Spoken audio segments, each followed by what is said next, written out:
संक्रमण के मामलों की वजह से दहशत का माहौल है। मरीजों को कोविड केयर सेंटर सुरसिंगधार में रखा गया है। अब स्थानीय लोग बच्चों और बुजुर्गों के लिए अलग से कोविड सेंटर की मांग कर रहे हैं। इस जिम का कहना है कि बच्चों और बुजुर्गों का अगर हम बात करें, सुरसिंगधार सेंटर में विशेष ध्यान रखा जा रहा है। अलग से कोविड केयर सेंटर बनाने के लिए व्यवस्थाएं जुटाने के लिए बातचीत डीएम से की जाएगी। सोच रहे हैं क्योंकि जैसे और भी संक्रमित लोग आ रहे हैं, कुछ कोई जरूरी नहीं कि वो संक्रमित हैं, और बच्चे हैं उन्हें ज़्यादा वो है क्या है प्रॉब्लम ज़्यादा जल्दी से है, क्योंकि उनका इम्यूनिटी सिस्टम इतना मजबूत नहीं होता है। हम ये चाह रहे थे उनको एक तो बिना पेरेंट्स के वहाँ पे जा रखे हैं, और हम ये चाह रहे थे कहीं शहर के बीचों बीच उन्हें स्पेशली कहीं पे जैसे यहाँ पे मदरसा है या सरकारी स्कूल हैं, होटल हैं, उन्हें वहाँ पे हम रख सकते थे। ऐसा कोई स्थान उपलब्ध नहीं हो पा रहे हैं, और मेडिकल टीम भी लगानी है, ड्यूटी भी लगनी है, और खाने की व्यवस्था भी करनी है, पूरा वो करना है। और हमारा चंबा में सेटअप बना हुआ है। बौराड़ी टीरी में हमने जो व्यवस्था रखी है वो क्वारंटाइन के लिए रखी है। क्वारंटाइन में जिनकी सैंपलिंग लेनी है, जो बाहर से लोग आ रहे हैं, जिनकी घर में व्यवस्था नहीं हो पा रही है, उनको हम टीरी में। अल्मोड़ा से खबर आ रही है, जहां जंगली जानवरों से परेशान किसान अब अपने खेतों में ताबड़तोड़ जो है तारबाड़ लगा रहे हैं, और अब तक जिले के 7 विकास खंडों के 2000 से ज्यादा किसानों ने अपने खेतों में तारबाड़ लगाया है। तारबाड़ लगाने के लिए आजीविका परियोजना के तहत उन्हें मदद भी दी जा रही है। पहाड़ के कई किसान जंगली जानवरों से परेशान होकर खेती छोड़ चुके थे, लेकिन अब तारबाड़ लगाने के बाद उन्हें खेती करने में आसानी हो रही है। जानवर उनकी फसलों को नुकसान पहुंचा रहे थे, जिसकी वजह से उन्होंने एक कदम उठाया और फिलहाल वो संतुष्ट हैं। फेंसिंग लगा के हमें बहुत फ़ायदा हो रहा है। इससे हमारी जो भी चीज़ें हम लगा रहे हैं वो सेप्टिक रह रही है और अच्छी मिल रही है। हमें मतलब फ़ायदा ही हो रहा है। इससे सूअर नहीं घुस रहे हैं, बंदरों का और गाय बच्चों का, बकरियों का, इससे बहुत सुरक्षा मिल रही है हमें। ये फिनिशिंग हमें आजीविका से प्राप्त हुई है, जिससे मतलब इससे लाभ हमें काफ़ी लाभ है। एक तो सबसे पहले जंगली जानवरों से हमारी फसल को कोई नुकसान नहीं होता है।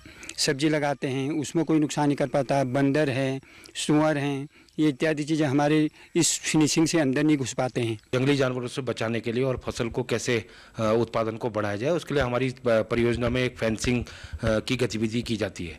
उसमें हम क्या करते हैं कि जो हमारा एक बंडल होता है उसका वो 15 मीटर लंबा और 6 फुट ऊंचा होता है। उसको हम लगभग 25 रुपये से लेकर और 30 रुपये किराए पे जो सब्जी उत्पादन कर रहे हैं या जिनको कैश क्रॉप उगाना है उनको।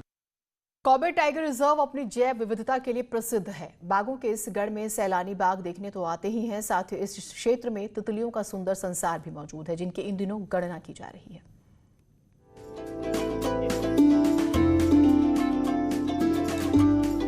सितंबर महीने को big month of butterfly count के रूप में मनाया जा रहा है। इस महीने देश भर में तितलियों की गणना का काम किया जा रहा है, जिससे नेचर एक्टिविटी में लगे स्थानीय युवा और बच्चे बढ़ चढ़कर भागीदारी कर रहे हैं, जिससे कि क्षेत्र में मौजूद तितलियों की प्रजातियों का सही से आकलन हो सके। आपको जैसे पता होगा कि पूरे देश में बटरफ्लाई काउंट सर्वे चल रहा है। हम क्यारी से इसकी शुरुआत कर रहे हैं और हमने ये पाया है क्यारी में, यहाँ पर हम क्यारी की जो बायोडाइवर्सिटी है वो बटरफ्लाई के लिए बहुत अच्छी मानी गई है। तो इस क्षेत्र में लगभग जो कॉर्बेट रामनगर तराई का क्षेत्र है, इसमें लगभग 150 से अधिक प्रजातियाँ यहाँ पर देखी गई हैं, और पूरे भारत में अगर हम देखें तो लगभग 1500 प्रजातियाँ पाई जाती हैं। और अगर हम इसको और गहनता से करेंगे तो मेरा मानना है कि हम नई प्रजातियों की यहाँ पर खोज कर पाएंगे।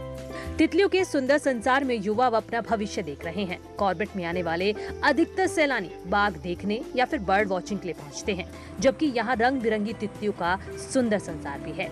अब युवा इस क्षेत्र में इस नई पहल के लिए भी तैयार हो रहे हैं। कि जिस तरीके से यहाँ पे बटरफ्लाई और की काफ़ी अपार संभावनाएं दिख रही हैं, तो हमें लग रहा है कि आने वाले समय में ये स्थानीय लोगों के लिए, स्थानीय गाइड के लिए एक रोजगार का माध्यम बनेगा, और स्थानीय लोग इससे जुड़ेंगे और उनकी आजीविका में ये काफ़ी सहयोग प्रदान करेगा। बॉम्बे नेचुरल हिस्ट्री सोसाइटी द्वारा कराई जा रही तितली गणना जहां देश में तितलियों के भविष्य के लिए मददगार साबित होगी, तो वहीं ये तितलियां आने वाले समय में कई युवाओं के रोजगार के सपने को भी पूरा करेंगी। न्यूज़ 18 के लिए रामनगर से गोविंद पाटनी की रिपोर्ट।